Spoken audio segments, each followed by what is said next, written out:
just a tragic story and a tragic ending. It's hard to say if it's regrets, but is there anything different we could have done?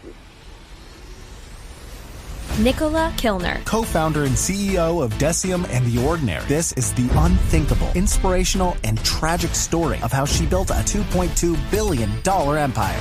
I always just had this feeling that the only way to achieve financial freedom is entrepreneurship. And then I met Brandon. Brandon Truax, founder of DECIEM and The Ordinary, one of the fastest growing skincare companies in the world. A success story.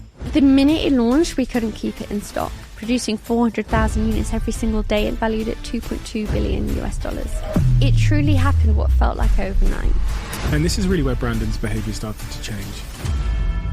He'd gone from someone who there was just so much warmth to just this coldness in his eyes. I was suddenly pushed out of everything. And then I got fired. Abusive emails were being sent, firing people and copying the whole company in. Everything was played out on Instagram, saying he was shutting down the entire company. The shareholders had to step in.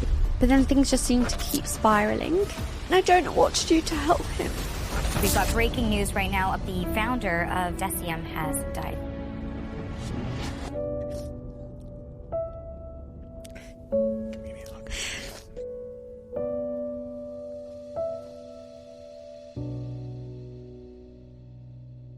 What would you do if the person closest to you, your best friend, your partner, the person you've built your life with, seemingly lost their sanity overnight and went from working with you to turning against you? This story is as profound as it is heartbreaking. It is as haunting as it is heroic. Of all the stories we've shared on this podcast, this is the most chilling. It is the most hard to believe. And right at the end of this conversation, there is a twist that I did not see coming, when you learn in the most tragic way that history is just repeating itself. An incredible business story, an unthinkable tragedy, and a formidable entrepreneur that stood tall when most would fall, and a genius lost to the world too soon. So pause, take a deep breath, because what comes next is not ordinary. It is certainly extraordinary.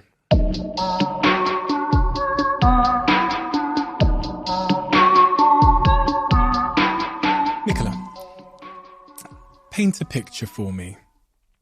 Paint a picture for me of where you have come from.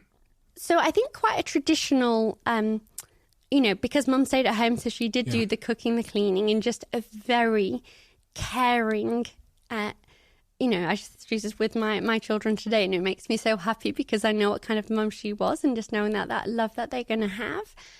My father was very great sense of humour, always very playful, very inspiring, very charismatic, always had kind of big ideas, kind of high energy. My mum was much more reserved, more of an introvert. My dad was kind of always the people person, always kind of very busy socially. Mum was very calm. Dad would have a temper sometimes, but, nothing too much. And at that age, at that young age, sort of like around that 10, 11, 12 age, what were your aspirations and hopes for your future? If I'd asked you, where did you think you were going to end up? It's actually a combination of kind of almost two, what I don't think needs to be extremes anymore, but kind of I think originally would have been seen as two. One was actually a stay-at-home mum, because I think I'd seen my mum obviously just in that role. And I've always been very maternal. I'd always dreamt of having children, except I always wanted freedom. I never wanted to rely on anyone else. And I think I'd always kind of been interested in entrepreneurship, watched Dragon's Den from, quite a young age. I always just had this feeling that actually the only way to really achieve financial freedom is probably through entrepreneurship in some way. So I always kind of had this dream of almost just doing something of my 20s, kind of making all the sacrifices to build up enough freedom that then actually going on to have a family, I could make the choices to really spend my time where I wanted to. Is that why you went and studied management studies? Yeah, so it was actually interesting because I never knew if I wanted to go to university or not, because, I believe in university very much. If you want to become a doctor, you want to become a lawyer, there are subjects that you really need to learn. Business is one of those where it's always hard, like, do you learn that at university or do you learn that in doing? So I came across this course which was Business Management in Company, which is quite a unique course, which was at Nottingham Trent University. So it's sponsored by different blue chip companies. So Rolls-Royce, Boots, Barclays, Tesco's, companies like that. They take on 40 people into this course. We would work 4.5 days a week for whichever company are sponsoring us. And then the other half day was kind of our study time, although obviously there was much more than that. And actually we'd go, so I chose Boots. Well, we went through interviews. Boots was my first choice and I was lucky to get there. Boots, for anyone that doesn't know the store, if you're overseas in America or something, it's kind of like CVS or something, isn't it? Pretty much that's the equivalent. So if we just pause there then, what's your opinion now on university? When your children get to that age where they're about to make that decision, you've got 2 young children, when they get to 18 years old, and if they said, Mummy, I want to be an entrepreneur like you, what advice would you give them based on your experience? So I actually would always probably recommend doing a few years in a corporate, because I have to say at Boots, I learned so much. You know, you learn the things that they do really well. You learn the things that they do not necessarily wrong, but just the drawbacks of being such a big organisation. So I think, you know, more than going to university, like the 2 placement years I did at Boots, I learned incredibly so much. And depending on the kind of person you are, you know, if you go to a big corporate, it's so difficult to impact the culture there because there's just so many people, there's so much history. And if you are someone who's kind of got this strong drive to make a change, then, you know, entrepreneurship, I think, is just an incredible area. And even if it's not your idea, but going to join a startup is just incredible energy. And it just would always be what I would recommend. At that point, if there was a key skill or a key set of skills that you took from your time working in a corporate at Boots that then proved to be incredibly valuable as you went on, what were those skills? So when when I graduated, I then stayed on and I was an assistant buyer to begin with, and then I got promoted to be a buying manager for them, which was really around relationships. It was about collaboration. It was about looking around the world, seeing new technologies, finding the innovation, new brands, and then really hand-holding those, which mainly were entrepreneurs, to come into Boots to actually show them, look, this is how we could launch. We had a stand, it was called Latest Finds. We would launch a new innovation for a period of 3 months as a trial to see if it would work. Would Boots consumers like this? If it did, they would get a listing with Boots kind of long term. And that just really suited my skill set because it was a very entrepreneurial role. Because actually, I very much guided them with PR agencies and actually how to build the plan.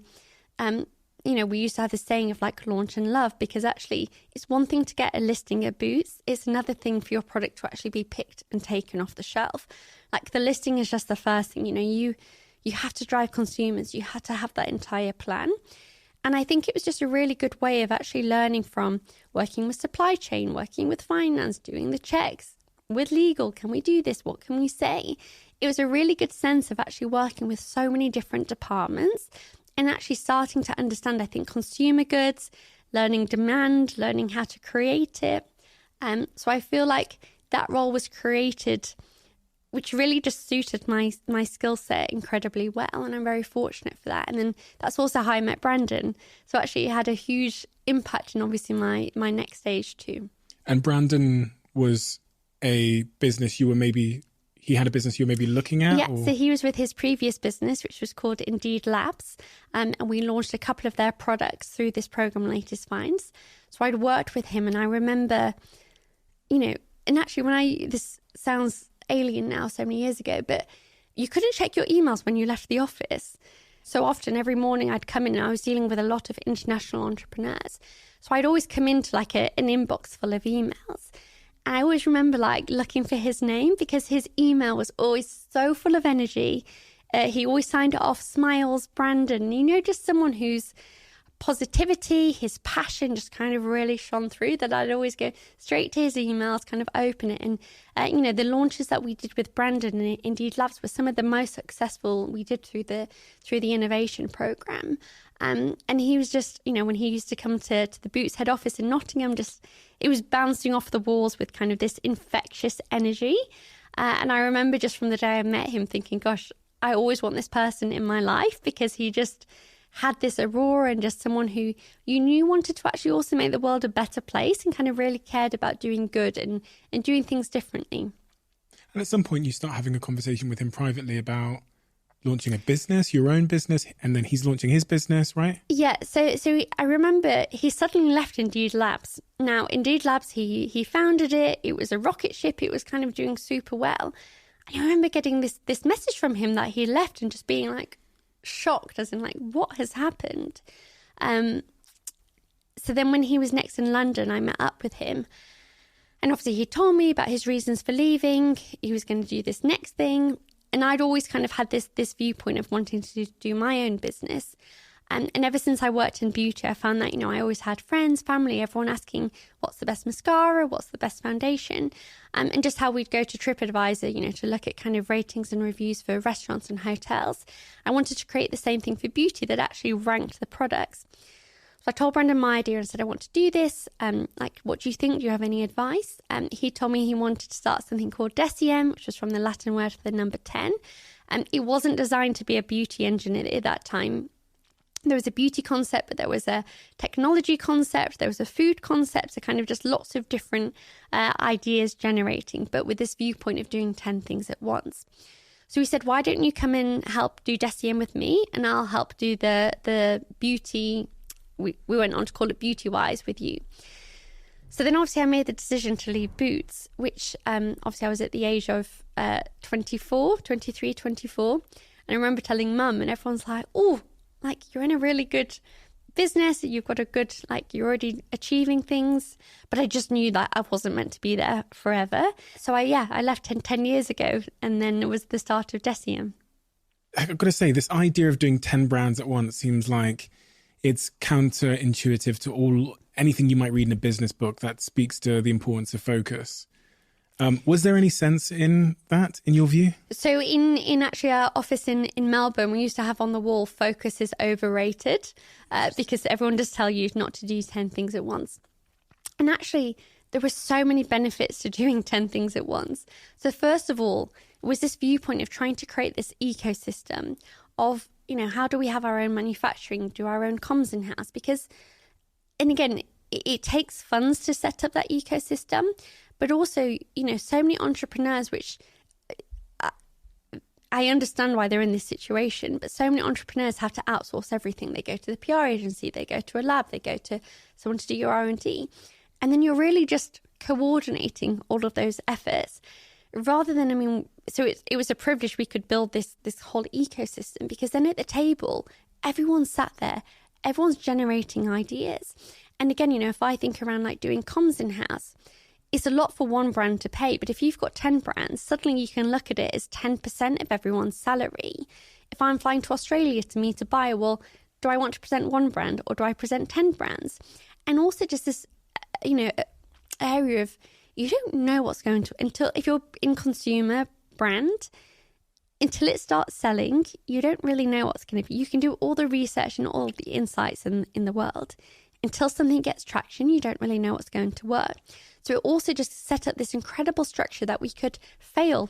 We could keep trying things. We could fail relatively cheaply, quickly, and kind of start the next thing. What's the downside, though, of doing 10 brands? So I'd say the downside in the later years is because The Ordinary has become such a huge success.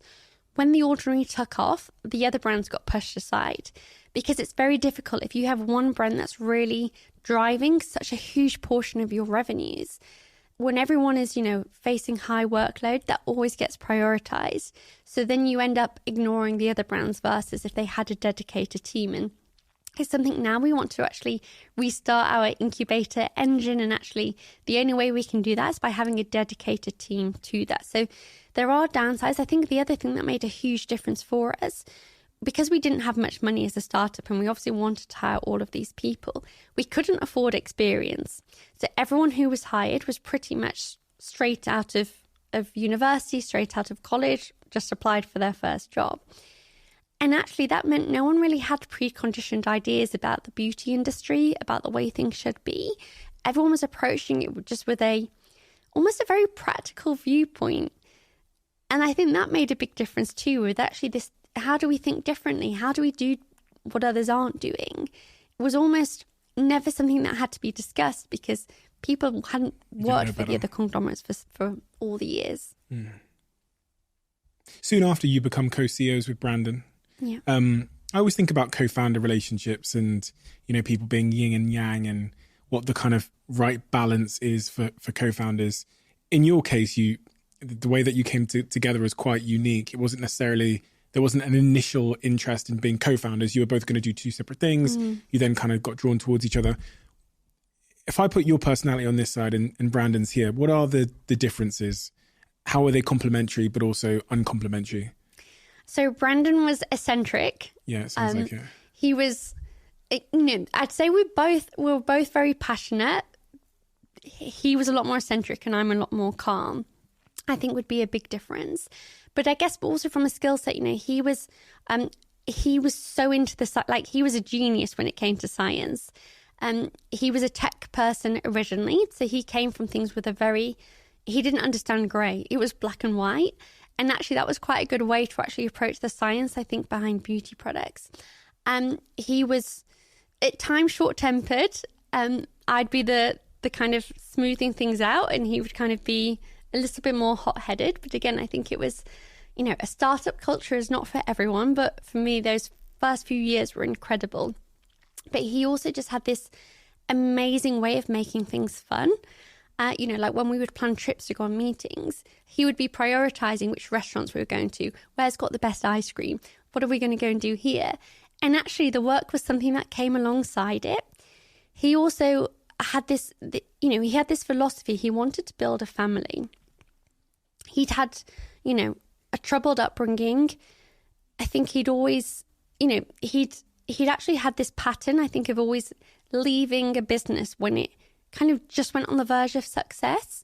DECIEM was his fourth business. He had a tech business and he had two beauty businesses, Uoko, then Indeed, before DECIEM. And each time what hurt him was actually leaving the relationships and the people behind. So his viewpoint of DECIEM was actually, how do we build a family, like a work family? But I think it was never work.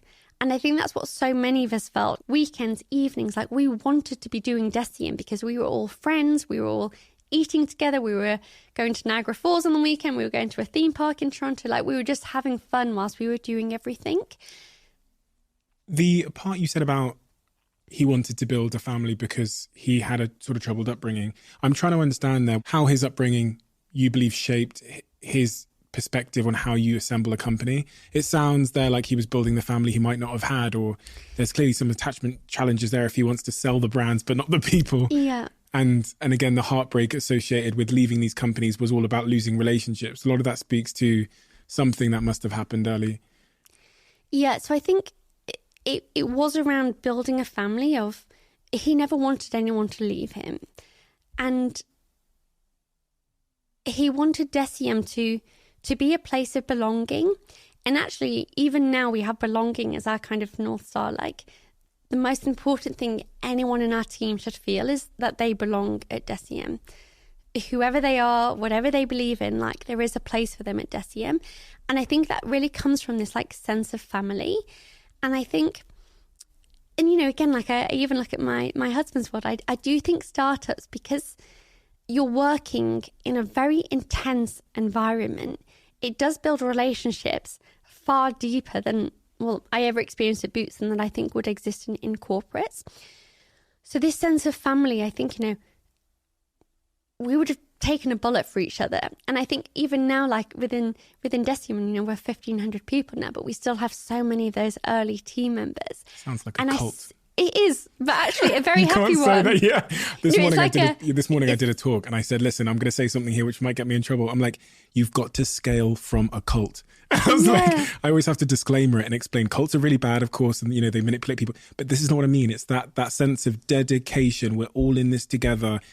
Inspirational founder, mission you all believe in, and you believe you're right regardless of what the outside world says. You're on a mission. You're sleeping under the table, you know. Yeah. Well, they always say that, you know, you can complain about your parents, but if anyone else says a bad word about your parents, you're like, no, like even if they're saying the same thing you've said. And DECIEM's like that, you know, like you can complain, like internally, like maybe there's not this process, but if anyone says a bad word, you come straight to the defense. But I think there was just so much love and passion. And again, Brandon cared for all of us. Like he had so much love that you gave it back. And that's why it was so difficult, you know, when we went through the unthinkable and things became so difficult, because it wasn't a colleague. Like you've just lived this incredible journey of us all traveling together, building something so special, like just such a sense of we're all in this together.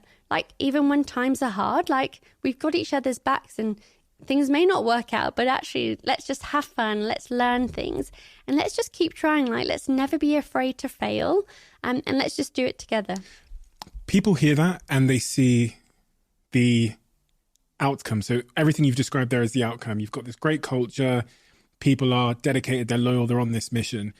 What people will be thinking, because they'll be sat in their offices now working somewhere, or they'll be building a company of their own. In fact, this young lady came up to me this morning and asked me this question when I was doing this talk. She said, I've got this small team and I'm trying to create exactly what you've described.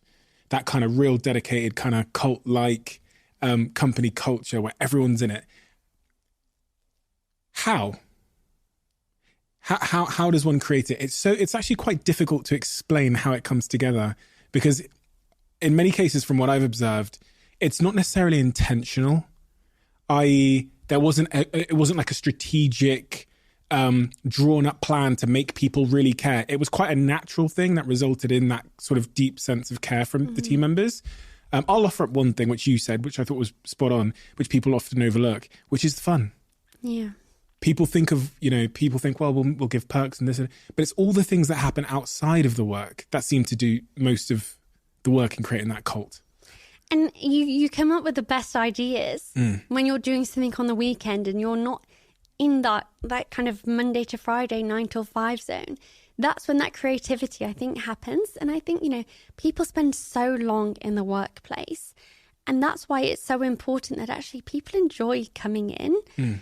The one thing that I say, like, is definitely been like a purposeful shift is I look back at early startup culture, and I don't know if it's always kind. There's very high expectations. And again, if you're working, you know, I'm calm. Brandon is very high passion, high expectations. You know, there's this, people feel like they need to work on the weekends and the evenings. And is that healthy? Even though actually it's trying to get that balance. And I think it'd be interesting, you know, and again, with my husband, who's a different stage of startup, I always just find it interesting around, like, I think especially in today's world, like we're so much more aware about mental health and burnout, and actually how to be much more respectful of balance, which I don't know if we necessarily had back then. But equally, I feel like, again, we were pretty much a bunch of young 20-year-olds, with Brandon, you know, being a little bit older, who were all just happy and loved what we were doing. And when you start creating things and you start to see the results of your work, then that drives you even further. And then that makes it even more exciting, because you know, you can see what you're achieving is actually meaning something. Do you think you could have achieved the success with DECIEM and The Ordinary and the other brands if you didn't have that lack of balance and early cult-like culture? No. And again, like, I think, you know, in the early days, everyone's around the same table. You've got Predvi who's making formulations, Dion who's doing comms and brand. Like, everyone's just there talking, coming up with ideas. And that collaboration is so special. And, you know, you're in WhatsApp groups and you're like, have you seen this? Let's do this. And also, I think, you know, the other thing in the early days, being agile is so important. And everyone was okay. You could work on something and the next day there'd be a change of decision, or someone had a different view and you're like, oh, actually, let's go in that direction now. That gets harder, I think, as you get bigger, and actually there are many more teams and there's more people involved. So that's interesting. I have to say I agree. With any business I've ever been in, I look back at those first sort of 10, 20 people and the way they behaved, and that's ultimately what we scaled. But it's that energy, enthusiasm that got us from like 0 to 1. Does that therefore mean that there's a certain type of person you should be looking to hire at that early phase that maybe can afford to have more of an unbalanced life? I think it is, you need someone who's prepared to wear every hat. So in our early days, we would say yes to, like, we'd get an order from Boots. If we didn't think we could fulfill it, we would say yes and we'd figure it out afterwards.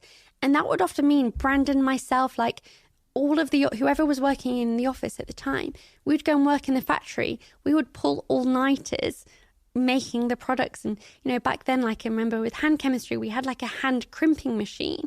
Like we'd be in, but it didn't seal that well. And about 1 in 10 actually exploded if you squeezed too hard. So we'd be like there at night, like making them, squeezing them, like, okay, they can pass. So you have to have people that are prepared to get on production line, to pack the boxes. And again, like, you know, even later on, like when it was, you know, times around November, Black Friday, which, you know, more recently we've boycotted and we have Slovember, our campaign. But those periods where it's busy, everyone gets into the warehouses and they help ship the products out. So I think the ability to wear whichever hat is needed for you at that moment is the most important skill set. What do you think of this concept of work-life balance? You know, I had someone on the podcast the other day and it's called Alex Hormozi, and he was saying that he was like, people need to stop having a conversation around work-life balance because it kind of assumes that there is such a thing as a universal balance that we should all be striking. Whereas as you described it, you were happy. And your life might have been slightly one-dimensional, but but you were happy. And surely that happiness is the most important thing. And Alex Hormozi says, listen, I do 2 things. I work and I play video games. That's it. And I'm happy. So stop telling me to do work-life balance. I'm happy. Yeah. 100% agree. And I think, you know, it comes down to what's the right balance to you, and it changes at different periods of your life. So I was in my 20s. I was fine.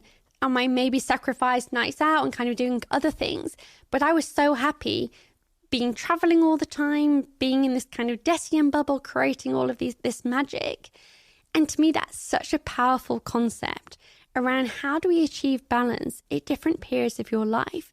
We're all going to have periods where we can be working every hour and we love it. And actually, it's our work, but also it's our hobby, it's our downtime because we just love it so much. Then you have another period of your life where, you know, maybe you have an elderly parent that needs your support. Maybe you're going through some challenges. You've got young children. How do we step up and support each other to say, do you know what? I've got you here. You do this bit, I'll cover those bits for you, because in another few years, maybe it switches around. And again, that's something that I think is so unique to when we say a family culture. That to me is an example of kindness that I think really actually demonstrates it. There has been a debate, hasn't there, about the use of the word family in the corporate world. People think it means, it kind of asserts that there's a lack of boundaries. And these are not, you know, Netflix's whole culture document, which is like, we're not a family, we're a high performance team. And I think I have struggled to figure out where I sit on it, because there are many elements of the family culture that I always want in my businesses. That sort of care, that going above and beyond, the way, you know, a deeper sense of relationship that's non-transactional. And then also, on the other hand, you don't fire your family. You know, so it's, what is that balance between family and high performance team? So for me, family is about belonging, okay, and everyone just really feeling like they have a safe place to be and that they are loved. I think kindness sometimes is mistaken for weakness. And also I think there's a conflict between the words being kind and being nice. Being nice is kind but can be superficial. You know, you see a stranger on the street, you're like, hi, how are you? You know, you open the door. It's nice, but do you truly mean like, how are you? Or are you just kind of passing it? If someone's not performing at work, it's not necessarily a nice thing to have that conversation with them.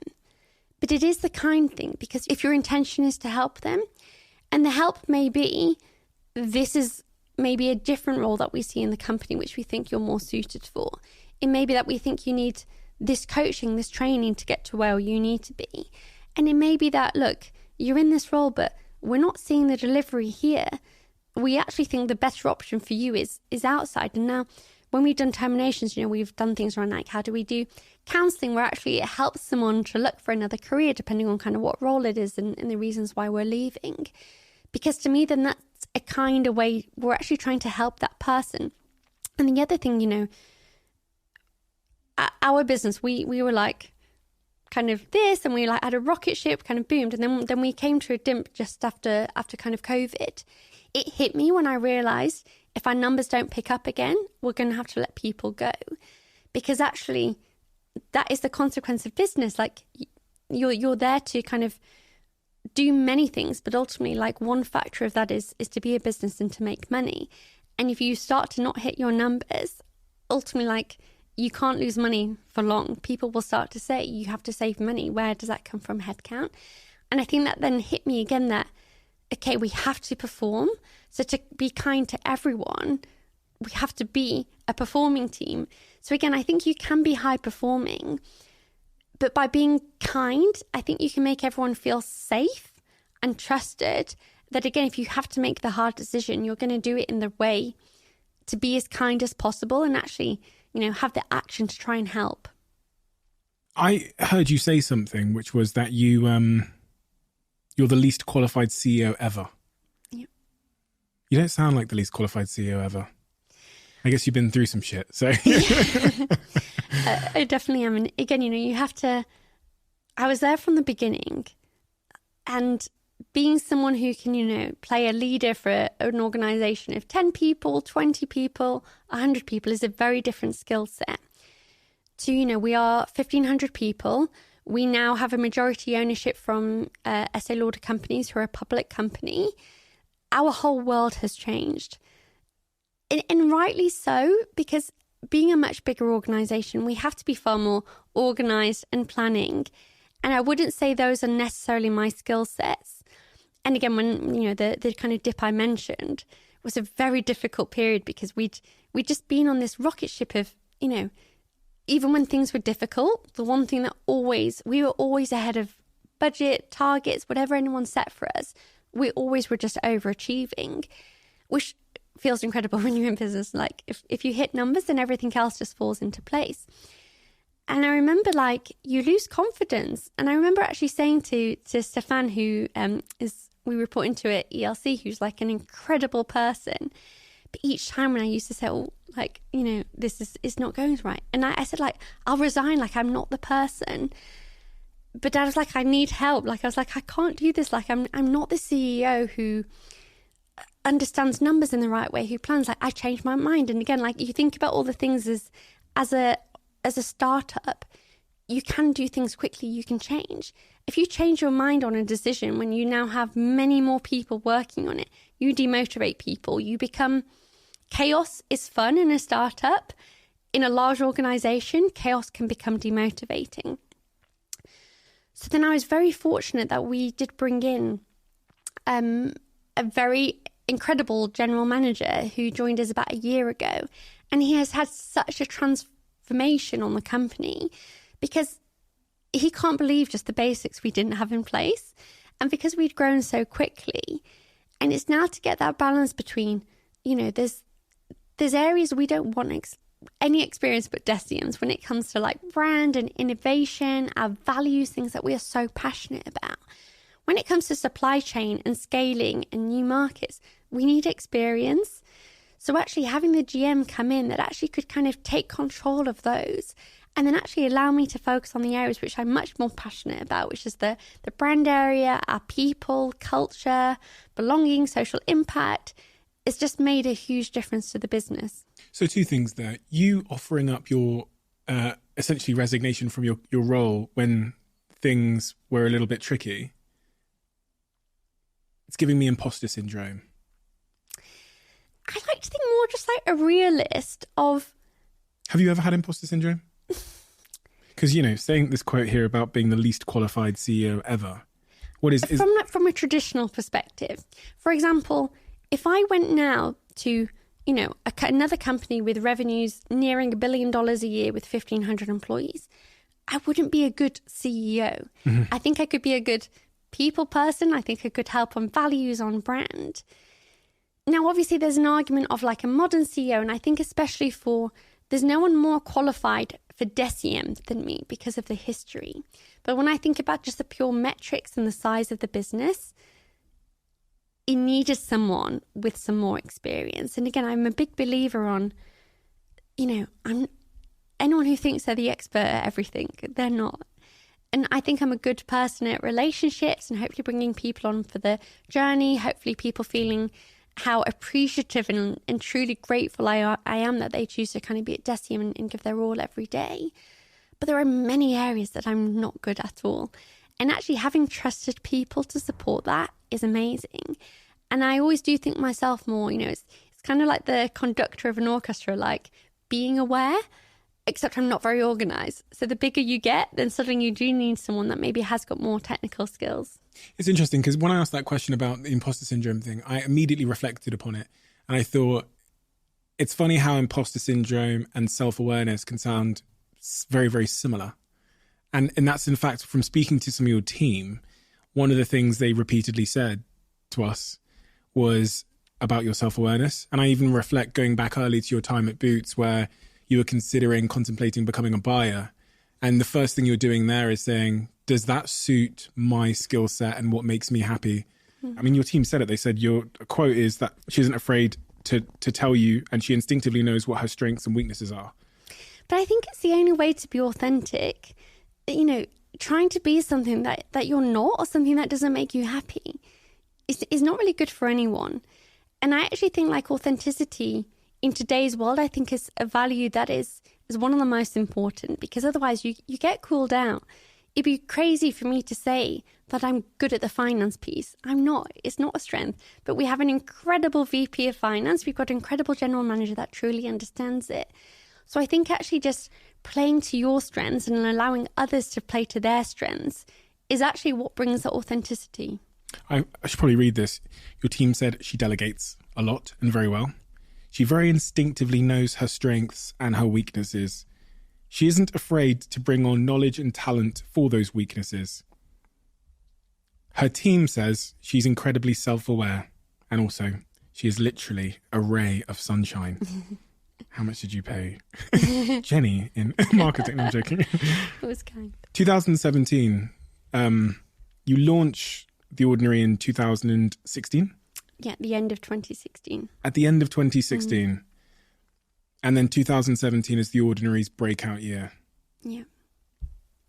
Breakout year, how do you quantify that? Give us an idea. The minute it launched, we couldn't keep it in stock. It was, and again, we'd come, so The Ordinary was the 11th brand that we came up with a concept for. Wait, that violates the name. I know. It was meant to be 10. But we don't focus, so we can change our mind. Wow. So we kept going, and... What's the Latin word for 11? I don't know, maybe a company name change. With The Ordinary, I don't think we ever thought it would, we never dreamt it would become what it's become today. We launched The Ordinary out of frustration that there wasn't enough transparency in the world of skincare. And, we took inspiration from the world of pharmacy. If you have a headache, you can go into a pharmacy, you buy paracetamol, you're going to be paying, 50p to £3. It's a very small window. No one can sell you paracetamol for £100 because you know the ingredient, you know the milligram. The trust is there because the transparency has been in that industry. That didn't exist in the world of skincare, which meant that if you walked into a beauty hall to pick a skincare product, you may see actually a relatively similar formula being sold for £10, being sold for £100, and actually not really understanding what's the difference. Is it the marketing you're paying for? We kind of have this assumption, does like paying more mean more? But if you go into Boots and you see a new £100 painkiller, are you going to trust it, or are you just going to take the ingredient that's safe and effective and trusted? And I think the reason we were feeling frustrated was because for NEOD, we were really using brand new technologies that were very expensive and no one else was using these. It was kind of true innovation.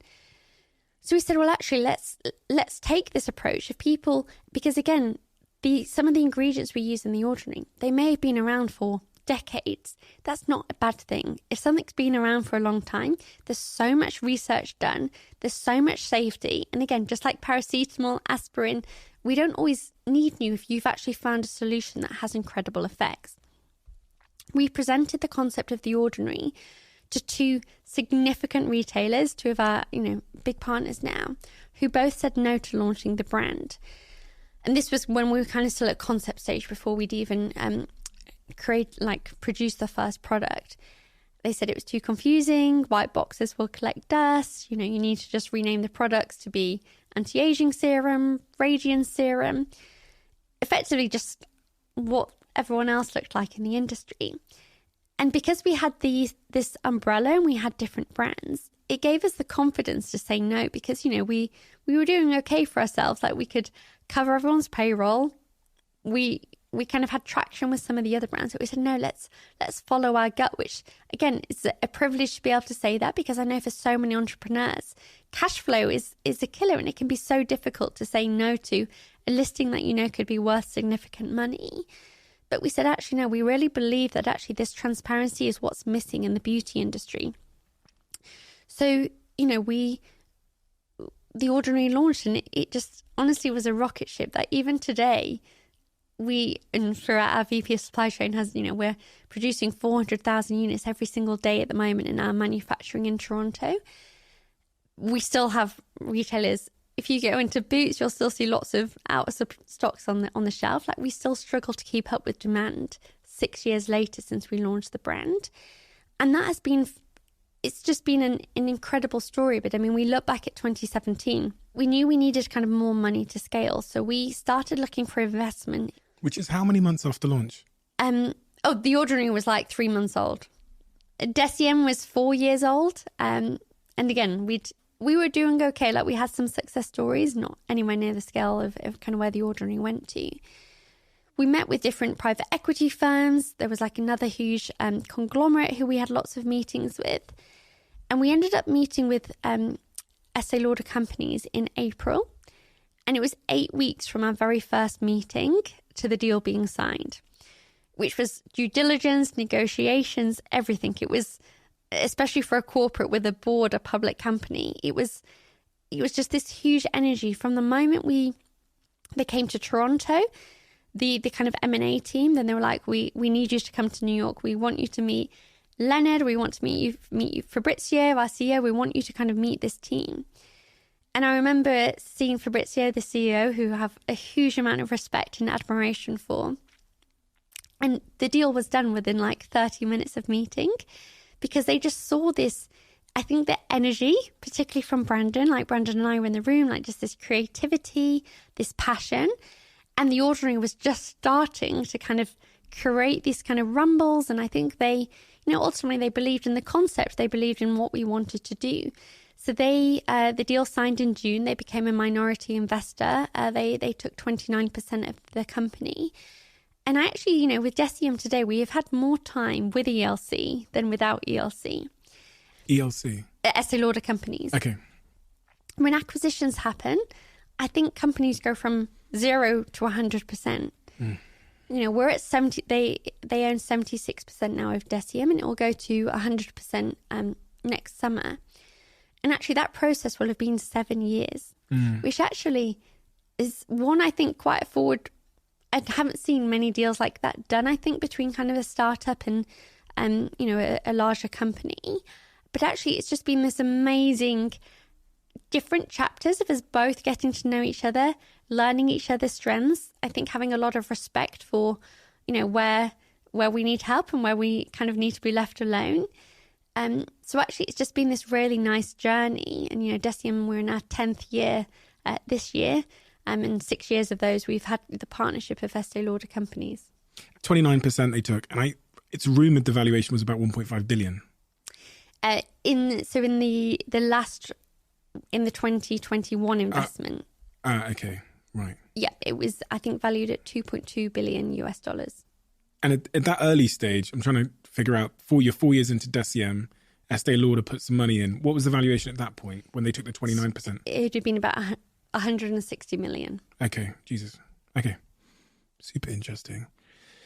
I mean, it's a very quick trajectory relative to most companies in that space to achieve those valuations in such a space of time.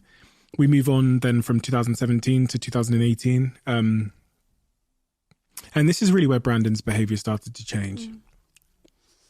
it truly happened what felt like overnight. So at the end of 2017, so we closed the investment in the summer. And again, The Ordinary, at the end of 2017, it's a year old. It's having this incredible, just people are warming to it. People are loving the concept. You know, I always think The Ordinary is like a community brand because it really was spread through word of mouth endorsements. And I remember my husband and I, we went to New Zealand and Australia for kind of the Christmas break. And then I remember getting this call from Brandon saying, you know, you need to go straight to the airport with what it like. He was like, have you got your passport? I said, yes. He said, you go straight to the airport now, book a first class flight, come straight to Toronto on the next flight, turn your phone off, turn your emails. He was just like, calm down, let's be relaxed, but you need to come immediately. So he didn't tell you why? No, but I could just sense it was an entirely different person I was speaking to. All of a sudden? Over that break in the holidays. I mean, the flight from Australia to Toronto, I think I was on the plane, you know, traveling for about 20 hours.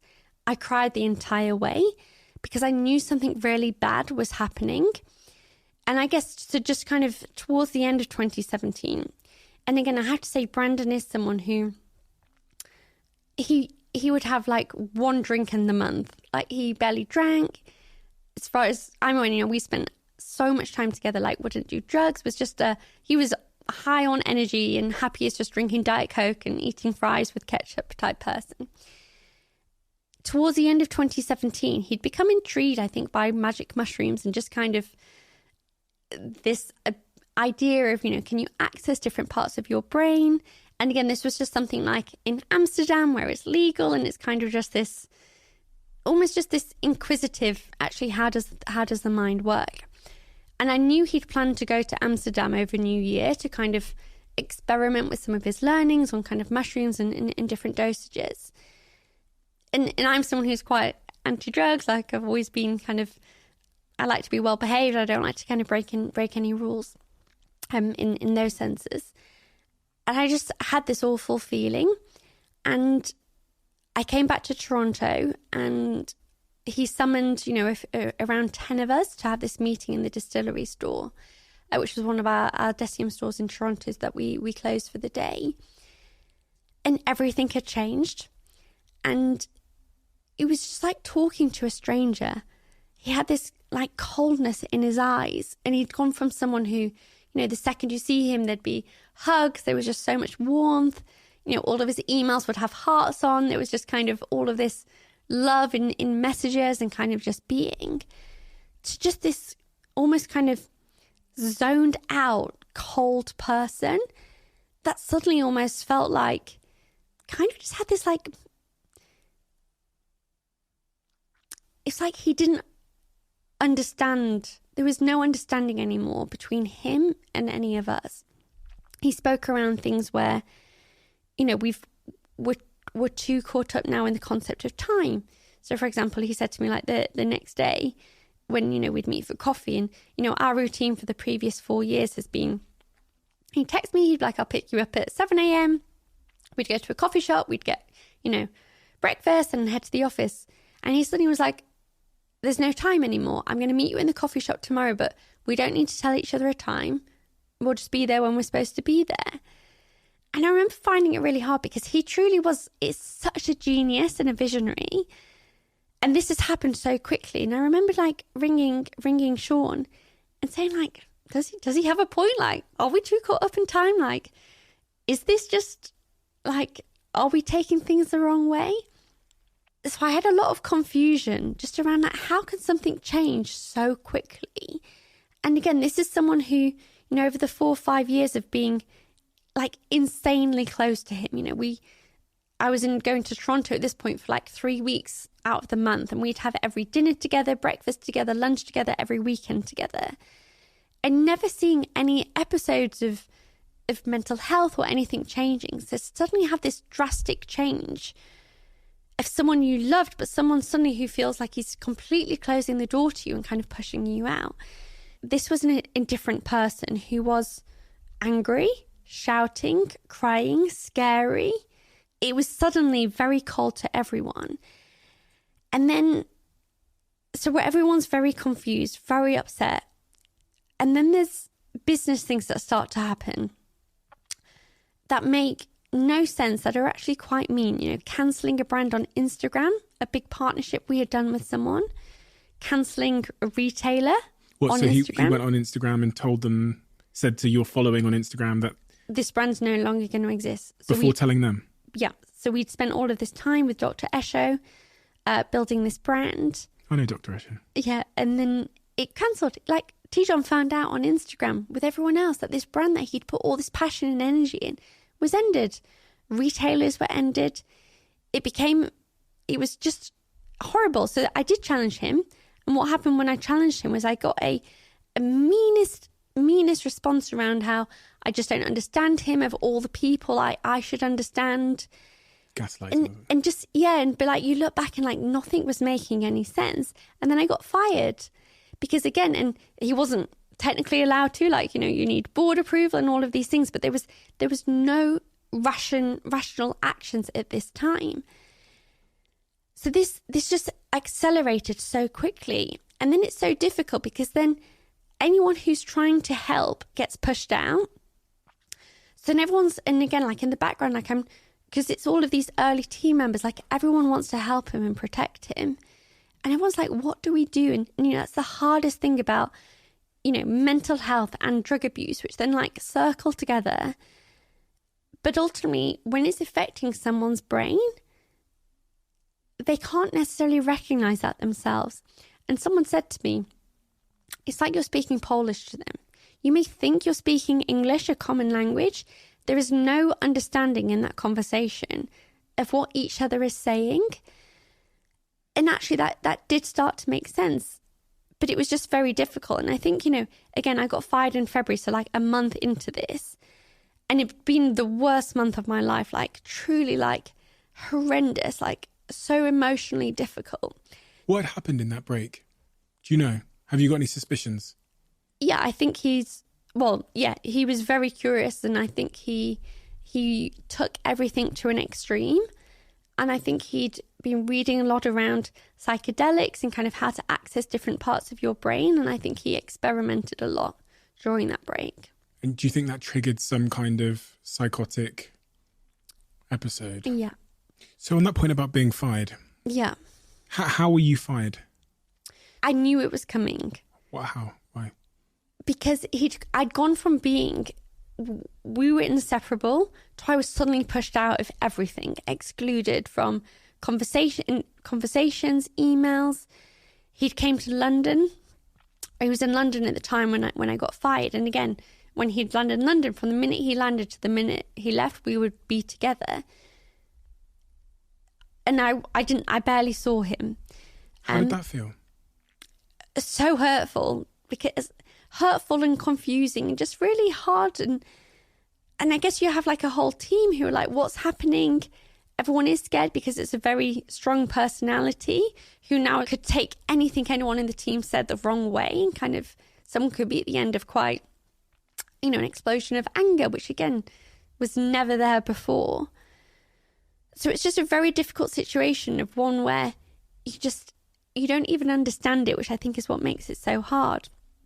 But I think at that point we didn't maybe know the extent of how things were going to spiral from there, or how mentally unwell he was. Because I mean, 6 weeks earlier, he'd been the Brandon like we all knew and loved.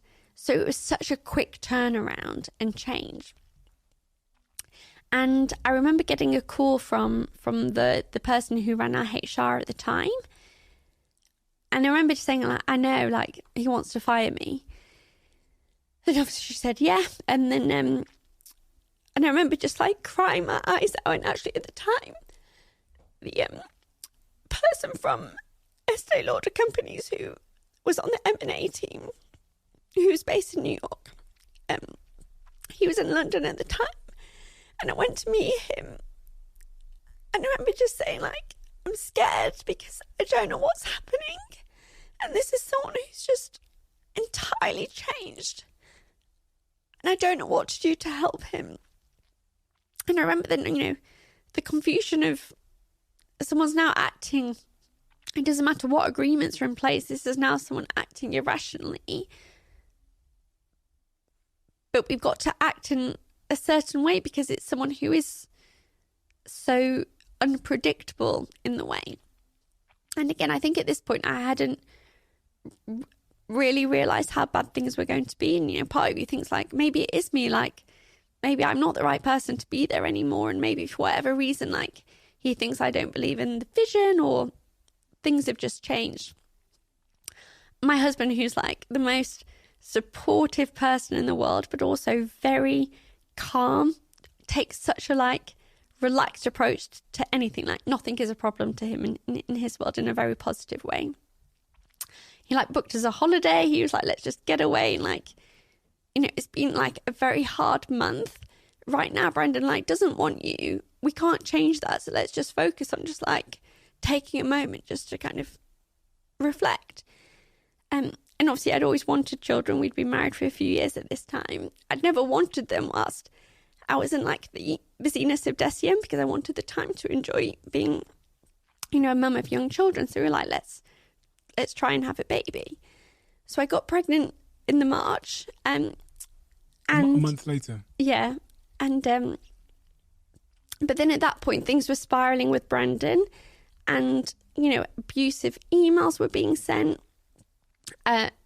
targeting everyone. He was firing so many people within the business, firing people and copying the whole company in, copying retailers in, press in, and it became clear like things were really unwell.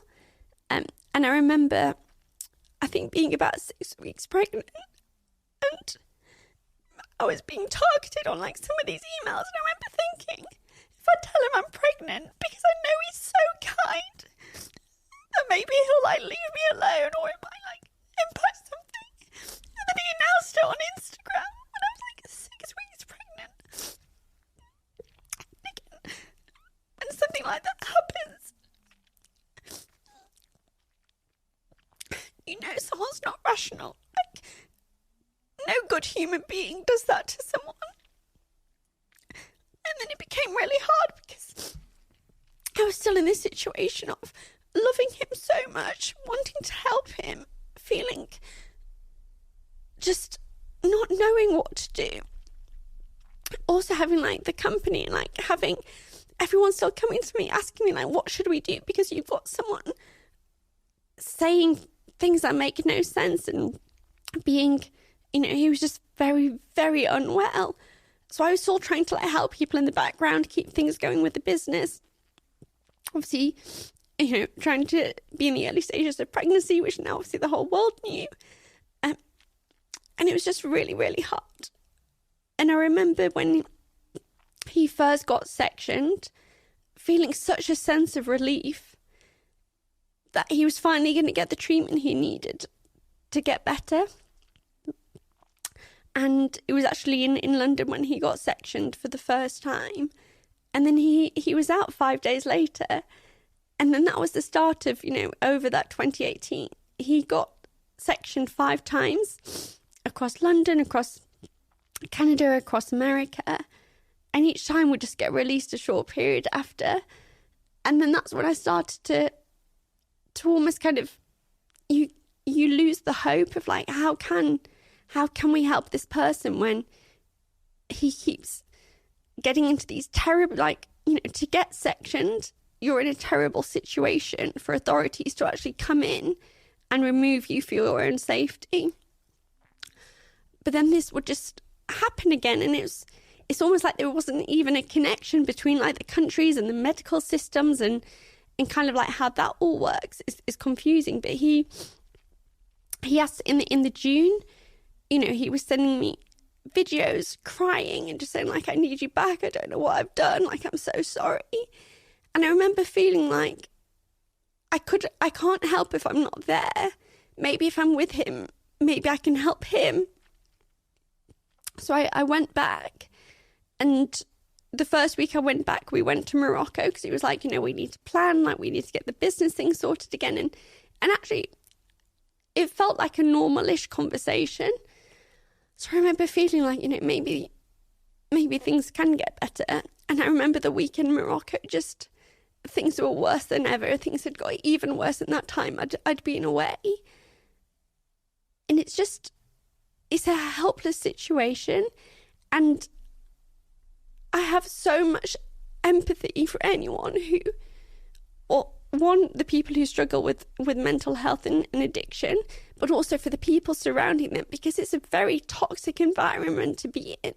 One, because you're being abused, but secondly, you're losing the loved person, and thirdly, you just feel like you can't help, because again, with so many other health issues, when you're not battling with the brain, there's more acceptance of treatment to get better, but that just doesn't exist in the same way. I can tell how much you loved him. Honestly, he was like, and this is what I find so hard, like, he really was so kind and like would do anything. And again, like, you know, when I talk about DECIEM being a family, in his estate, in his will, every single beneficiary is a DECIEM employee. Like, that's this family bond that was just so strong. So just to see that go, and again, like, everything was played out on Instagram. Brandon was doing all of these posts in terrible situations, and it's a very hard line. I mean, we talk to Instagram like this. It's such a difficult. You have free speech. You have someone, like, it's a platform, like, people can post what they want. You know, some things would get removed, others wouldn't. But it was just an awful situation to be in. And I think everyone just had such a huge desire to help him. And like in this time period, I mean, even like Estee Lauder companies were behind the scenes. They were so supportive to us. But again, you have, you know, you go on Instagram and you see all these comments. Why is no one helping him? What are you all doing? And again, it's so hard because people don't see that situation of it is pretty much impossible to help. And then you have people that say, look, someone has to reach rock bottom. Like, they have to just reach rock bottom until they get better.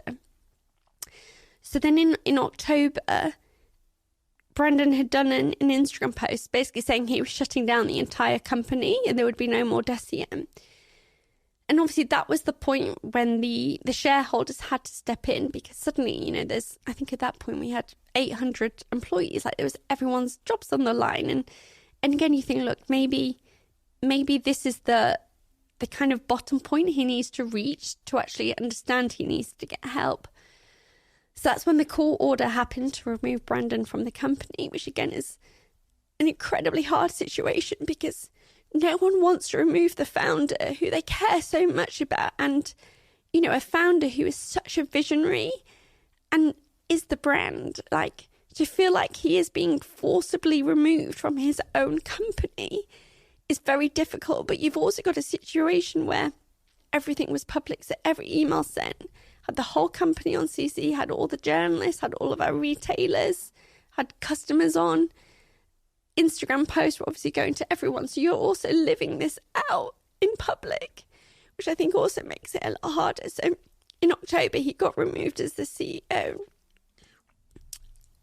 Reflecting on what you said to me earlier in the conversation about him wanting to keep the family together and be part of the family based on his own early experiences, maybe his own family upbringing, that must have been particularly painful for him. Seems like he designed this company to be a family, and that's clearly one of the most important things for him. So for him to be ousted from his quote-unquote family must have been tremendously painful.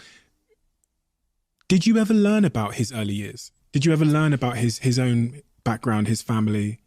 Yeah, it's interesting because for how close I was to him, when he became unwell, I actually learned how much I didn't know about him.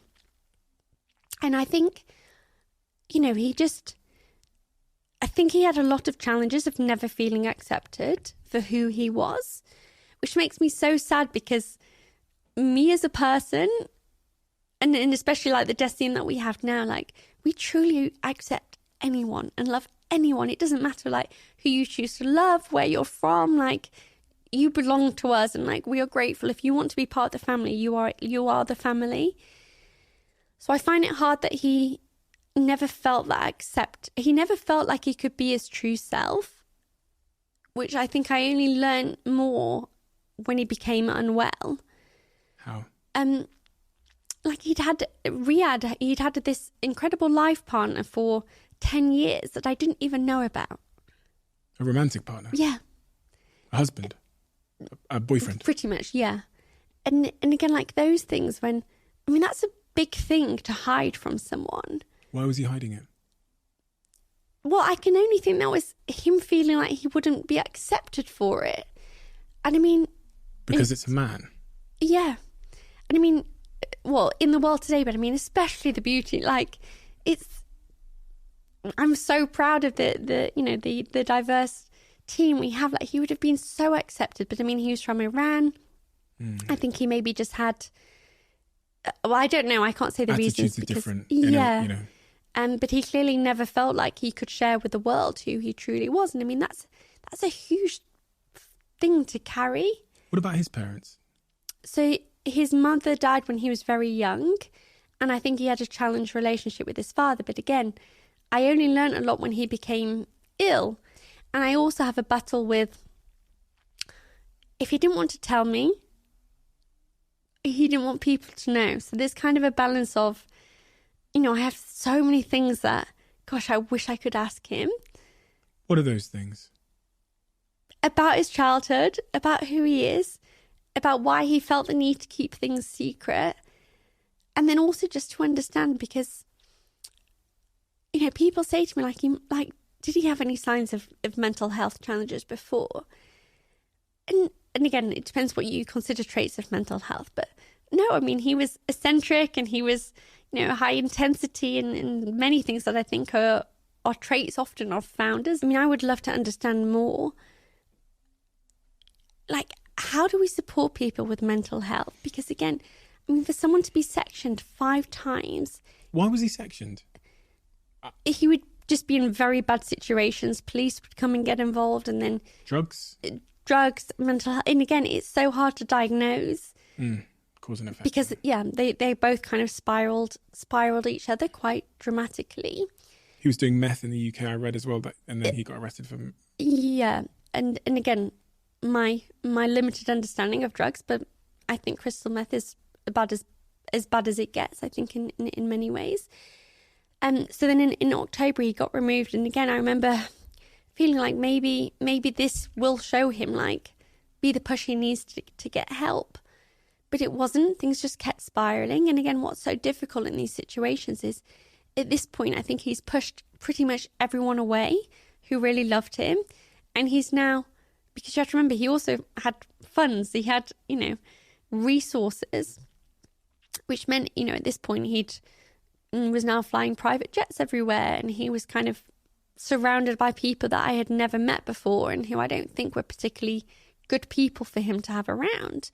But I mean, you don't have control over another human being. And I think that's the thing that I really struggled with, was how much everyone wanted to help him and loved him. But at some point, you know, so by October, I mean, we've had 10 months of so much hurt, so much trying to help him, so much, you know, you have moments when you think you're getting through and maybe like this is going to like be a change, and then things just fall down again. So he then, when you've got sort of 700 employees, takes to Instagram and announces that he's shutting down the company. And did he mean that? Yeah, I think he did. Again, I don't know if he meant it or if he was just wanting to be removed. And almost, you know, if that was the reason he was kind of doing some of these behaviours, things had been very extreme. And I sometimes don't know if he would have thought, like, you know, what else do I need to do for someone to just take me out of this? So then obviously at that point, you know, the board, the shareholders, there's no choice but to now remove Brendan from the company. Did they contact you after that? So, yeah, they privately. I mean, before the lawsuit and all that stuff started, they'd said, "Listen, Nicola, we're going to have to do something here." Yeah, and I mean, throughout this process, there were many conversations because, again, you know, every shareholder loved Brandon and cared for him, and like everyone's a good person in this. Like, everyone wants to help someone that they've seen this brilliance in and kind of seen this quick downfall. And I think the viewpoint was always, how do we protect DECIEM so that Brandon can get better and come back? So it was always just a temporary order.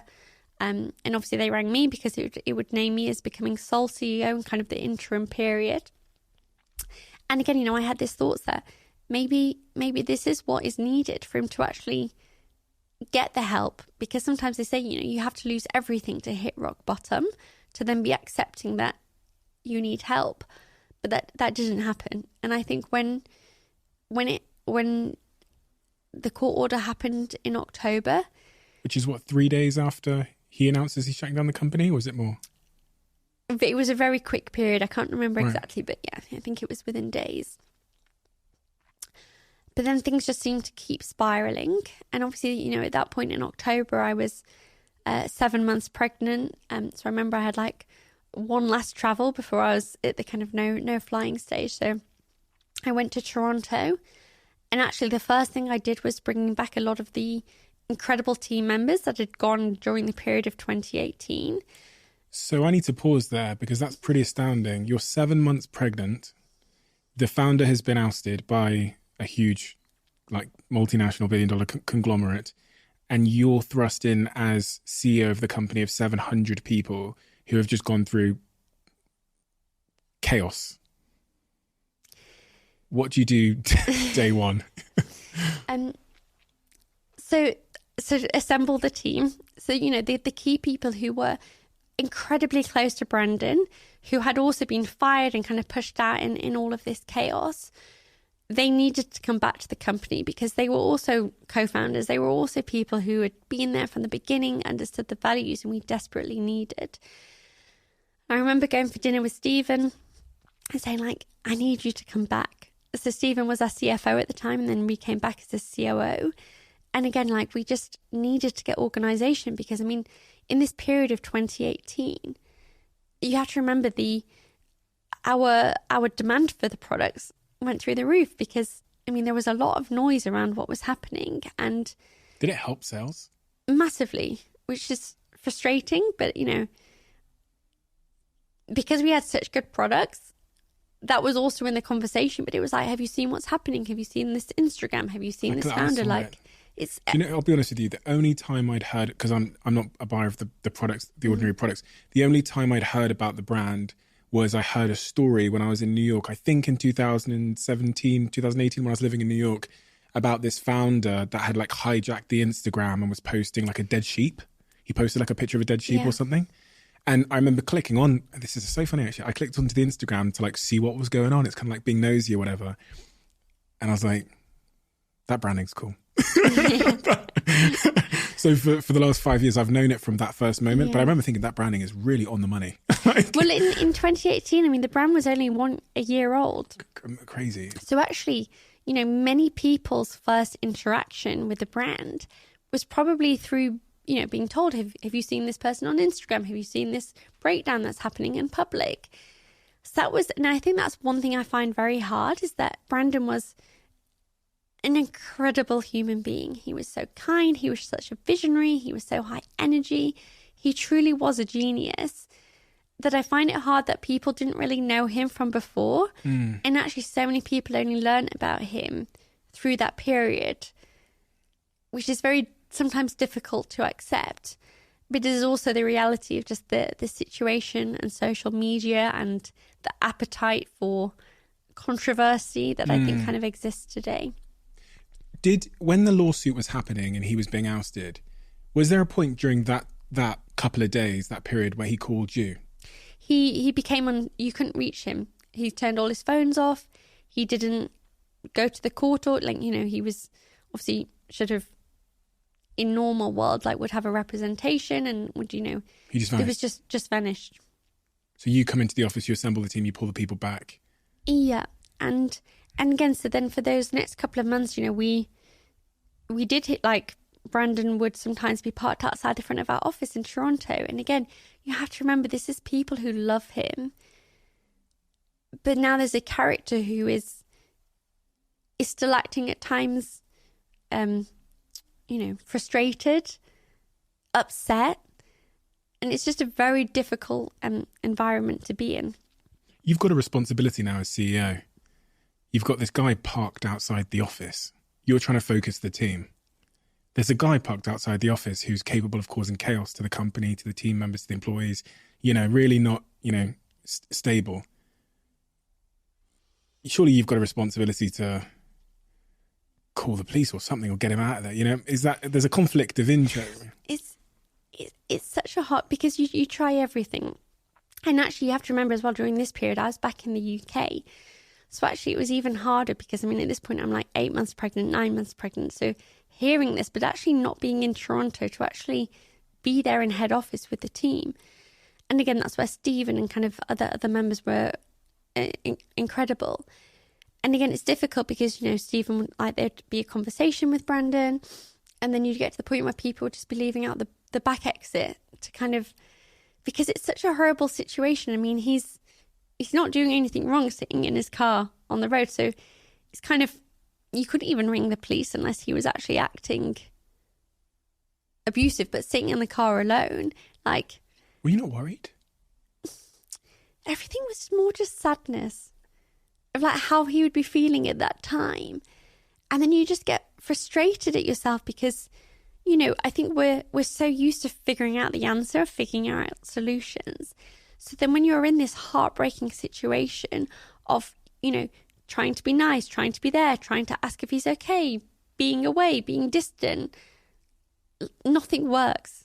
And actually that feels very hard, I think, to actually accept, especially as someone who, I like to find solutions. There's a problem, like we find the answer. So it was a hard period. And then my daughter was born December 29th, just 4 days after Christmas. And then I remember in the January getting a message. So Dion the press had got in touch with us to say, is it true Brandon's died? We had heard nothing at this point. And I remember thinking, surely not, like we wouldn't be hearing from a reporter asking us the question. So I said to John, look, I'll ask Steven to see if he can hear anything. So Steven went to the police station, who confirmed they'd found his body and he'd passed away. I remember Steven ringing me, and I was breastfeeding my daughter at the time, and just feeling this shock, because you just never think that's actually the ending that's going to come. Like, I think I always did just think at some point he would get better.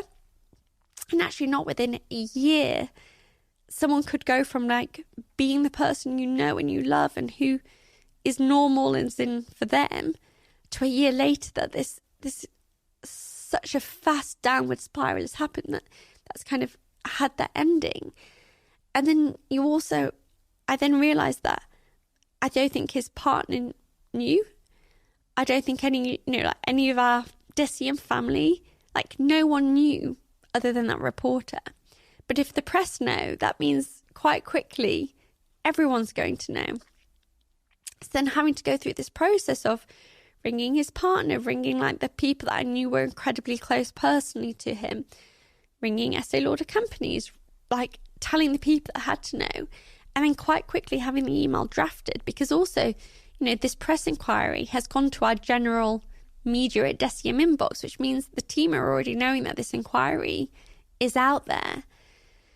So suddenly it's like, okay, gosh, like I need everyone to hear this in the right order. So trying to like make those phone calls, send those messages. Did you process it yourself? No, I think I remember just the shock of, I really didn't think it was going to end in that way or that soon. And then I think it was just, okay, let's like go through the motions. Like, who do we need to tell? Like, how do we handle this from here? And then I remember then being like, I need to get Mila a passport, because we flew to Toronto 5 days later. And just go into like, how do we, because again, it's not just a company that's left a founder, it's a family, it's a friend, it's someone who's so close to all of us. And it's also hard because it's just such a just a tragic story and a tragic ending. And, and I think back to sometimes like our family bond, and especially the bond that we still have now, so many people who were there at the beginning. But I mean, we lived through this, like we had this year of all messaging each other around, this has just happened, what do you think we should do? How do we handle this situation? Like we lived that pain together, which I think is probably why there is a bond that I think is still incredibly strong that wouldn't normally exist, because it does strengthen when you go through those tough times together. He was on his own when he passed away? Yeah. He posted Instagram videos on that night. So, we know from various things that he was obviously still in this cycle of drug abuse and then kind of mental health. We don't know. No one was there. He fell off the balcony. I don't believe it was suicide with an intention to end his life, because I believe he'd have left a note, he'd have sent an email. He was big on words, like he always had something to say, that I find it hard to think that he would.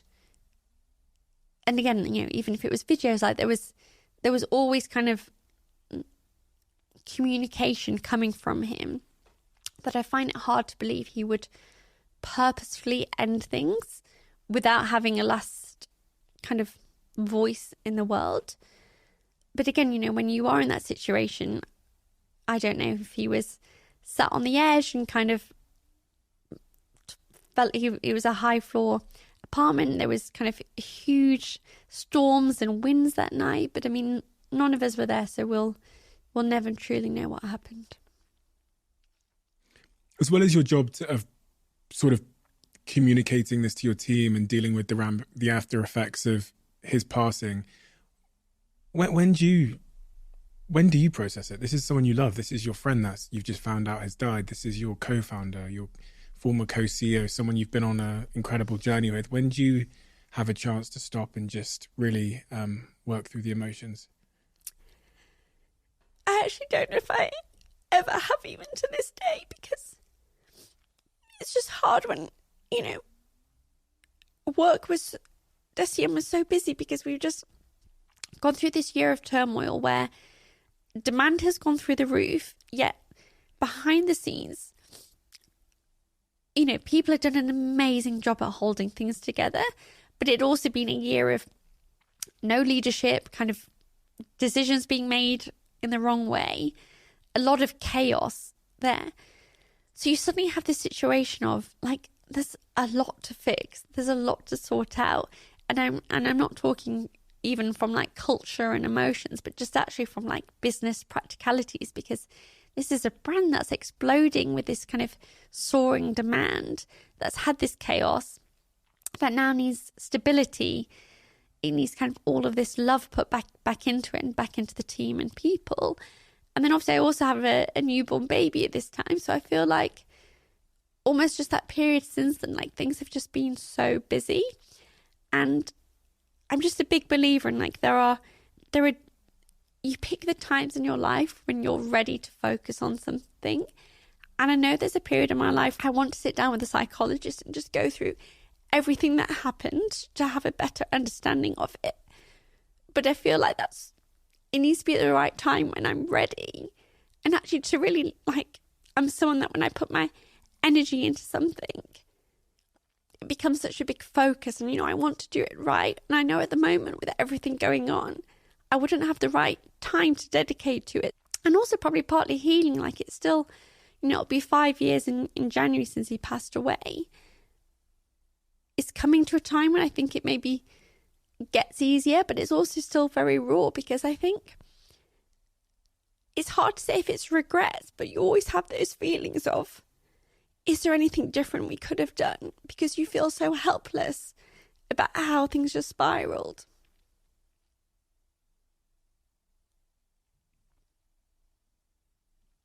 That's what I was going to ask, is upon getting that news, the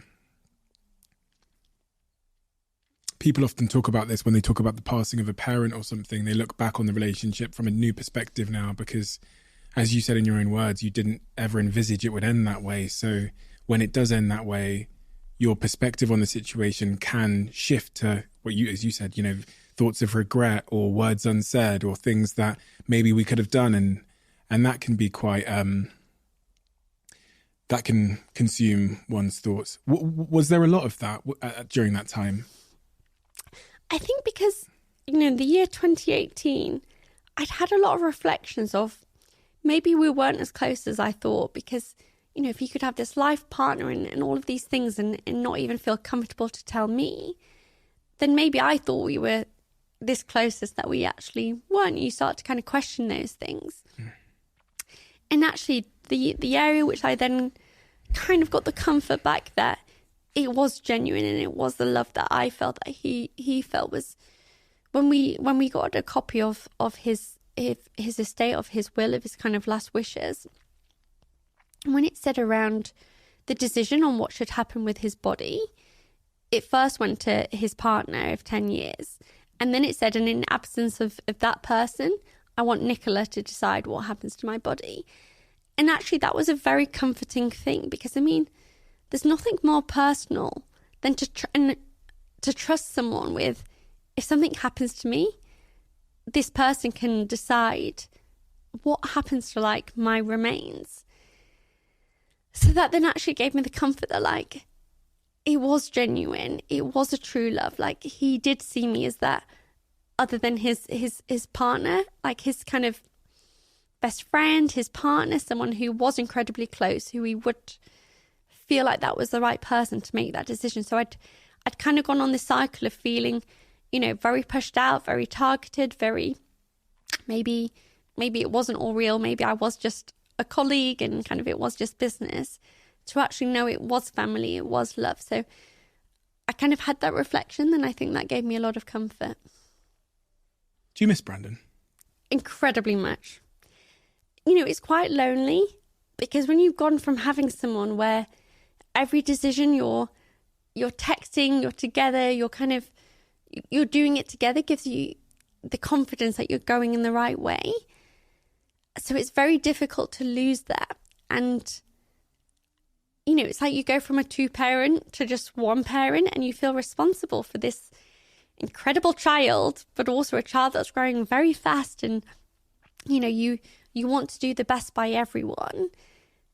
And it's a huge change. The company we are today is very different. And, with any kind of fast growth business, you have to try and find the balance of, never compromising on our values and things that are so core to our purpose, but then finding a way that you can actually grow and scale.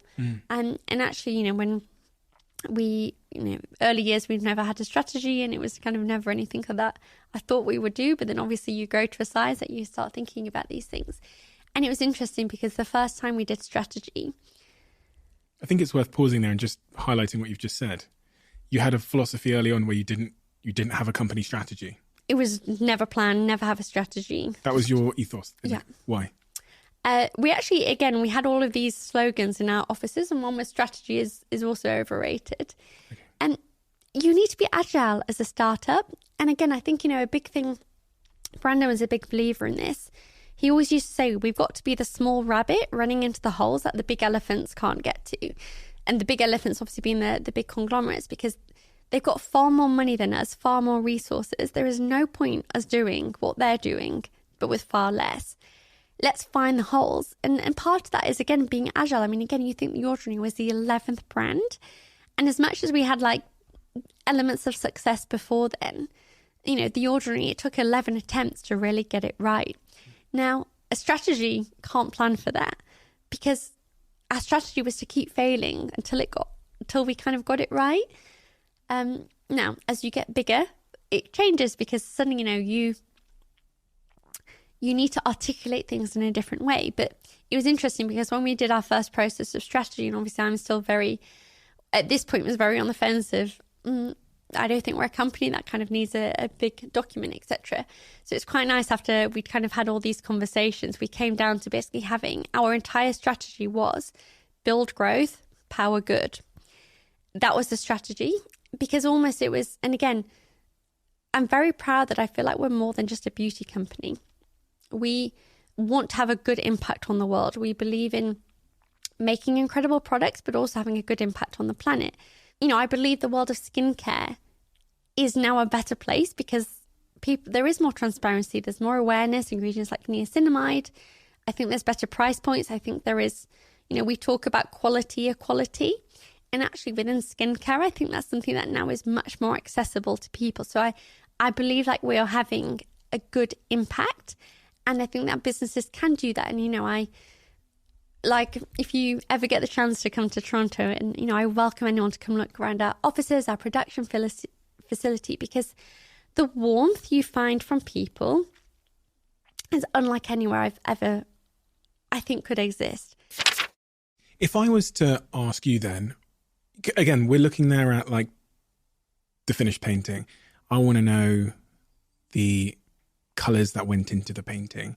So how, and you were there the whole time, so you got to see what created that end product. If I'm a startup founder listening to this now and I go, okay, Nicola, I'm at the very start and I want that end product. I want to be 10 years in, super successful, and everyone's happy.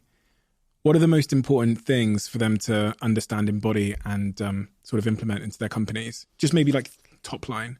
So from a business perspective, product quality is the only way to be successful.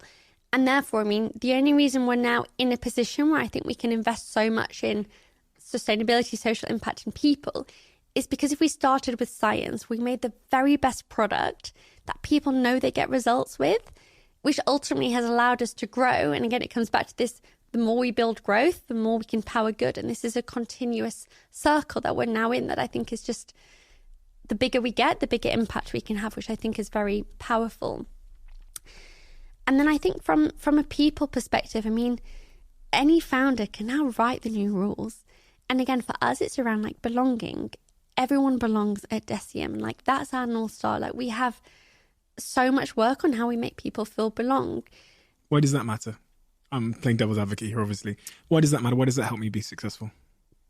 Because you want humans to feel supported, to feel safe, to feel trusted, if you want to get the best from someone. And also, we have such a diverse workforce. I mean, even 50% of our team, 50% of our leadership is BIPOC, and we continue to kind of strive to do more. But I think that diversity, like the more different viewpoints you have in a room, the more you're going to drive innovation, you're going to drive creativity, you're going to move things forward.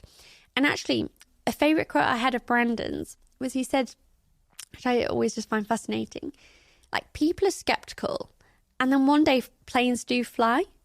And again, if you think back to like, there would have been a point where someone would say, what, we can fly in an aeroplane in the sky? And it's, you know, like that would have been baffling. And then it happens. So actually, incredible change and advances can happen. And it starts with small changes. It starts with some, you know, we always say like we started as a group of just good people having fun, wanting to do the right thing. And then it's kind of led to where we are today. What are your non-negotiables? You know, because you're now you're the chief disciple of DECIEM. You're the one that knows exactly what a DECIEM person is, how they behave, what a DECIEM decision looks like, what DECIEM behavior looks like. What are your non-negotiables? Definitely kindness. I also always say, like, you have to do the right thing even when no one is looking. And for me, that's like the authenticity piece. And then that's also the difference, I think, between being nice and being kind, is that actually, even if someone's not looking, you're always just doing the right thing.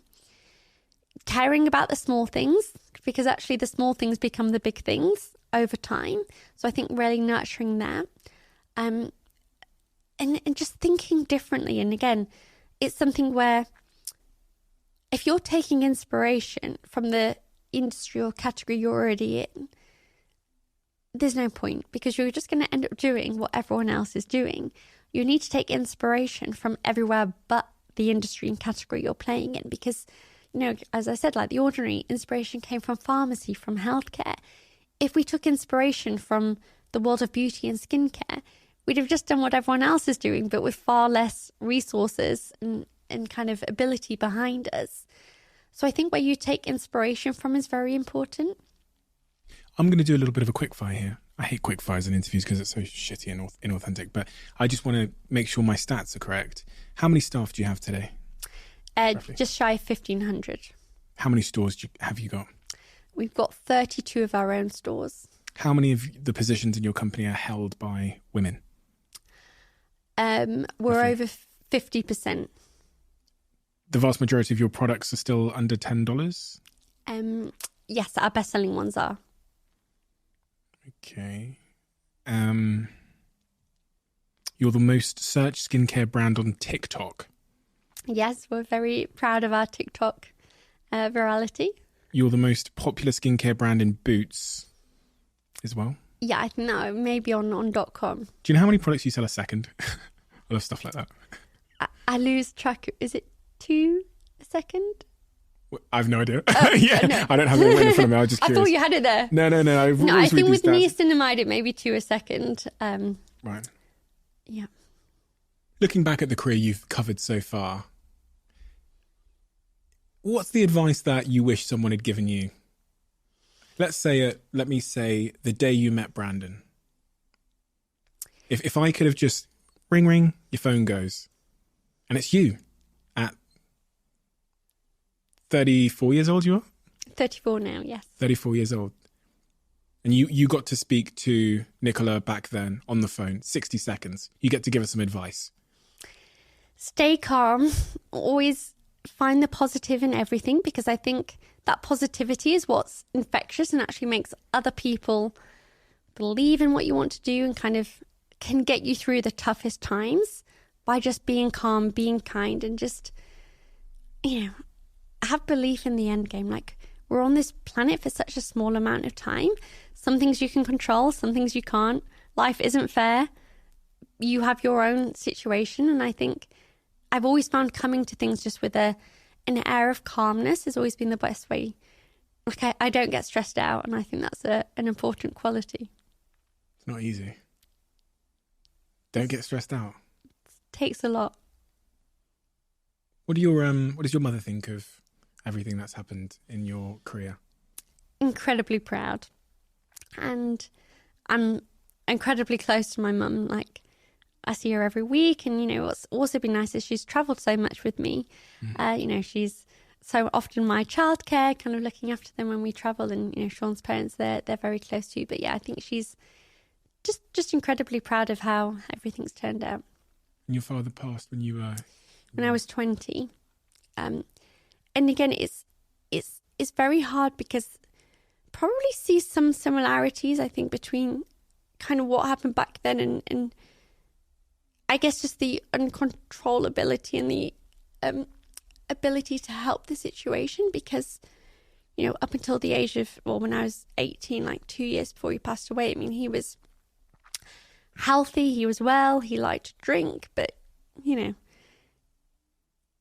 not to the point of being an alcoholic. And then very quickly things spiraled. So he loved being a radio presenter, and that was his life. But I think it is a hard industry where suddenly you're not current anymore, and there's younger presenters coming through. And he'd gone from presenting on the radio station for literally 25 years or something. He started at 18 and had been very successful in kind of the big kind of South Yorkshire radio station, and suddenly it was taken away from him.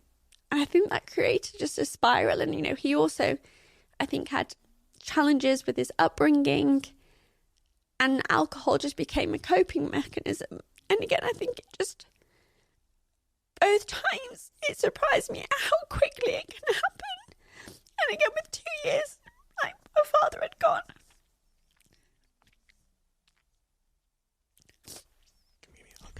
I'm going to give you a picture.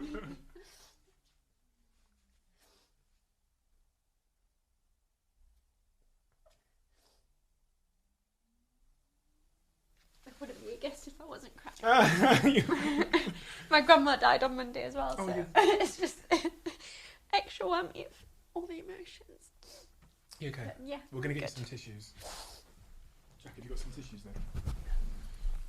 Thank you.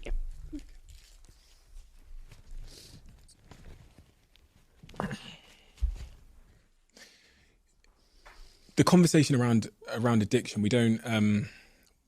It's taken us some time to understand its relationship with mental health, right? And in that situation, what you describe is the loss of your father's purpose, and how that turned him to alcohol.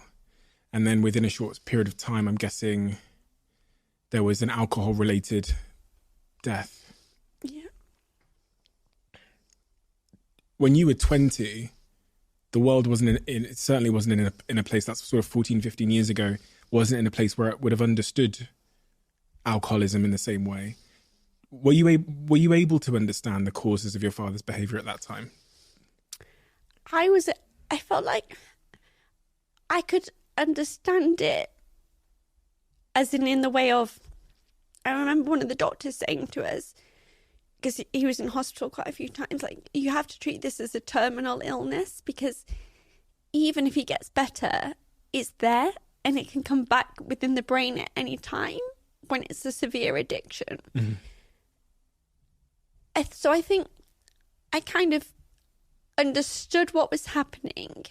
Again, found it incredibly difficult of being helpless in terms of, again, you go from someone who you love and who loves you and who would do anything for you and for their family, to suddenly, again, this not talking the same language. And again, it's very hard, I think, with addiction and any like alcohol abuse, because you find it hard, like, why can't they just stop? Like, they love us, like, why do they want to be in this situation? And again, it takes like the rethinking around, like, they can't help it, like, this is an illness just like cancer, like other diseases, like, their brain is ill and they can't think of anything other than how they can get the next drink. And I think it's just a hard thing to accept, feeling helpless when there isn't a medication. You know, again, in the UK, you can't put someone into rehab unless they want to go, but they've got their brain battling with them that won't allow them to make that decision.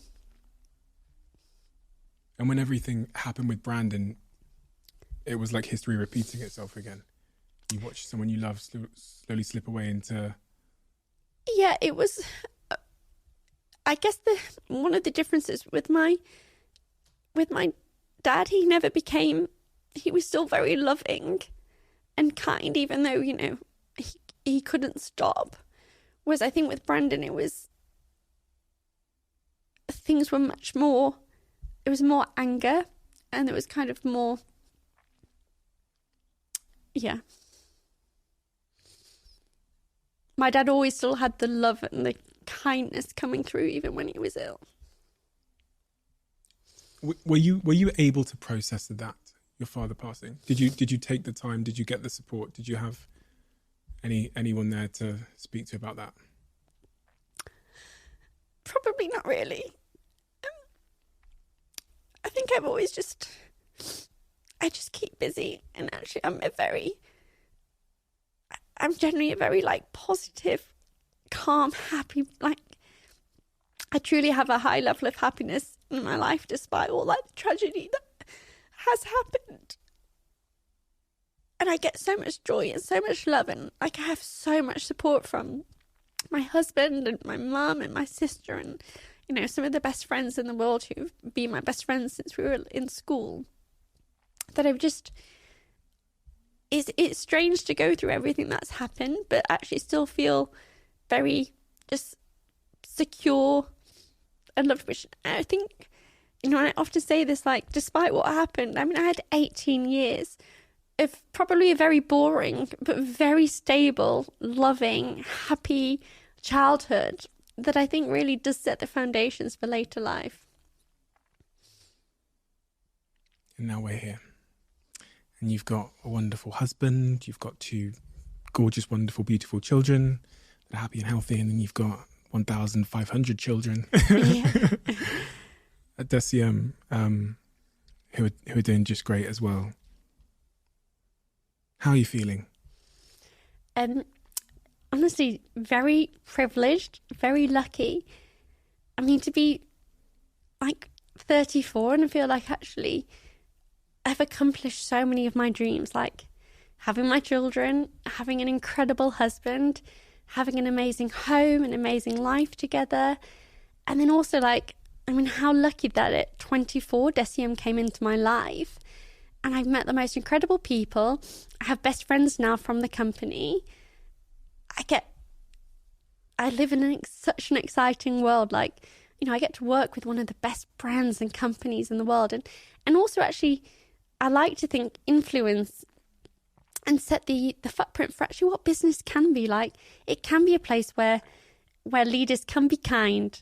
They don't, you know, if you think around business from 20, 30 years ago, I'm probably the polar opposite to what would be expected to be a leader. You don't have a big glass box. You don't sit in your own big glass office above everybody else. I heard you hot desk. Your team told me you hot desk with them. I've never had my own desk in any office at DECIEM. Probably the only person to never have my own desk. And actually, I love it. First of all, because I'm traveling and, you know, whenever I'm somewhere, I always want to spend time with people. So normally I am in meetings that I want to be in, just getting to know everyone. And if I do have time on my desk, hot desking is far better. Like, who's not in today? Or go and sit in their desk, because then you get to talk to another team. You get to be around people. So I've always kind of just enjoyed the floating piece of just getting to know everyone in the team. We have a closing tradition on this podcast, as you know, because clearly you just said you'd watched an episode before. So this is this will not be a surprise. We have a closing tradition where the last guest leaves a question for the next guest. This is a bit of a long one. The question is... okay, I've been trying to figure out what this word is. That's why I was mumbling around, because I was like, I can't... Okay, stasis is a lie. In every moment, we are either progressing towards the better self within or regressing. So the question is, who are you becoming? I think I'm becoming someone who is just accepting of who they are and actually just being very content and being happy with who I am. And I think, you know, like, people always ask me, like, and I have no plans to leave DECIEM, but people always say, like, after DECIEM, what do you want to do? And they always don't believe me when I say, like, I just want to be a mum. Like, that's so important to me. Like, and again, I talk about chapters in life. Like, if that's that period that I get one chance at life to do, then I want to prioritize that. And I think, you know, sometimes people associate, well, because you've been like business and you've been driven, that becomes a conflict.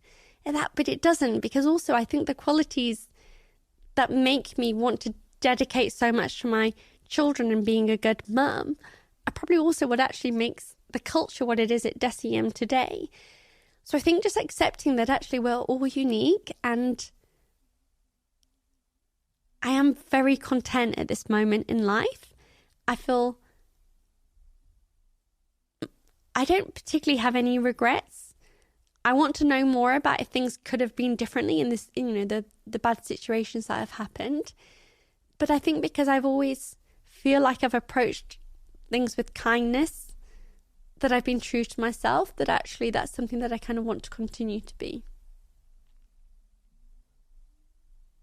Well, you certainly do embody kindness, and you know, your team described you as being a ray of sunshine. That is my experience of you. That is also my experience of your husband, who I met a year ago, who is also a wonderful human being. Thank you. Thank you for so much. Thank you for the inspiration. You really are an example that in order to be a successful leader in business, you don't need to be what we used to see in movies, which is like screaming and shouting at people and throwing things from the glass box and being cruel and being selfish and being a leech on society or the earth or whatever it might be. You are one of those shining examples that success and kind aren't mutually exclusive. In fact, clearly in your case, from speaking to your team and seeing how much they adore you, it's additive to the outcome of success. It doesn't deduct from it. But your story as well, it should be a movie, and I'm sure it will be a movie someday, or at least an incredible series of books. Is one that is so incredible, so inspiring, so unthinkable at times. And the way that you share it with such wisdom and vulnerability is going to induce so much light and inspiration and liberation in everyone that's listened today. So sometimes when I do this podcast, I realize that I have to thank you on behalf of the listener, because I realize the listener is at home and they are going to DM you and all that stuff, because they do that a lot, which is fantastic. But I would really like to thank you on behalf of everyone that listened to this conversation, because I know how many of them in so many ways that you'll never understand. You'll see maybe 1% of it. You'll never understand how much you've helped. And you don't have to. You don't have to come and do these things and share the way you do and open yourself up like this. You do have a choice in that, and you've chosen to do that. And I know why you've chosen to do that. And it's because of the value that you've shared today. So thank you, Nicola. It's been a pleasure to meet you. You're very much the reason why I do what I do here, is to find the stories like this and to share them with the world. And you'll continue to inspire me for many years to come through all those chapters of your life that you described. Amazing. Thank you for having me. Thank you for listening.